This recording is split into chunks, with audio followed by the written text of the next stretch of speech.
હું જનક શરૂઆત કરી એક મોટી ખબરથી। ખાદ્ય તેલના ભાવમાં વધારો યથાવત છે। 3 દિવસમાં 50 રૂપિયાનો વધારો થયો છે। સિંગ તેલના ડબ્બાના ભાવમાં 10નો વધારો થયો છે। સિંગ તેલ ડબ્બાનો ભાવ 2710 થી 2760 સુધી છે। કાચા માલની આવક ઓછી થવાના કારણે ભાવમાં વધારો થયો છે। કપાસિયા તેલમાં 2 દિવસમાં 20 રૂપિયાનો વધારો થયો છે। કપાસિયા તેલના ડબ્બાનો ભાવ 2590 થી 2640 સુધી છે। પામોલીન તેલમાં 10નો વધારો છે। પામોલીન તેલના ડબ્બાનો ભાવ 2330 થી 2340 રૂપિયા સુધી બોલાયો છે। ગૌરવ જોડાઈ ગયા છે રાજકોટથી। ગૌરવ, શા માટે આ ભાવ વધારો થયો છે? જનક, ખાદ્ય તેલના ભાવની અંદર સતત વધારો છે તે જોવા મળી રહ્યો છે। છેલ્લા 3 દિવસમાં ડબ્બે 50 રૂપિયાનો વધારો છે તે થયો છે। આજે સિંગ તેલના ડબ્બામાં 10 રૂપિયાનો વધારો થયો છે, જ્યારે સિંગ તેલના ડબ્બાનો ભાવ 2710 થી 2760 રૂપિયા પહોંચ્યો છે। સાર્વત્રિક વરસાદના અને કાચા માલની અછતને કારણે આ ભાવ વધારો છે તે જોવા મળી રહ્યો છે।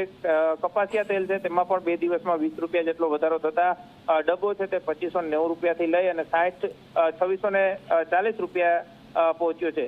પામ તેલ ના પણ 10 રૂપિયાનો ભાવ વધારો છે તે થયો છે અને પામ તેલનો ભાવ છે તે 2330 થી લઈ 2340 રૂપિયા પહોંચ્યો છે। એટલે કે પામ તેલના ભાવ વધતા હોય તેને કારણે સિંગ તેલ અને કપાસિયા તેલ છે તેના પણ ભાવ છે તે વધતા હોય અને સાર્વત્રિક વરસાદને કારણે કાચા માલની આવક છે તે ઓછી થવાને કારણે આ ખાદ્ય તેલ છે કે એના ભાવની અંદર વધારો જોવા મળી રહ્યો છે। બિલકુલ બિલકુલ, આભાર ગૌરવ। તો આપ જોઈ રહ્યા છો ખાદ્ય તેલના ભાવમાં વધારો થયો છે। 3 દિવસમાં 50 રૂપિયા વધ્યા છે।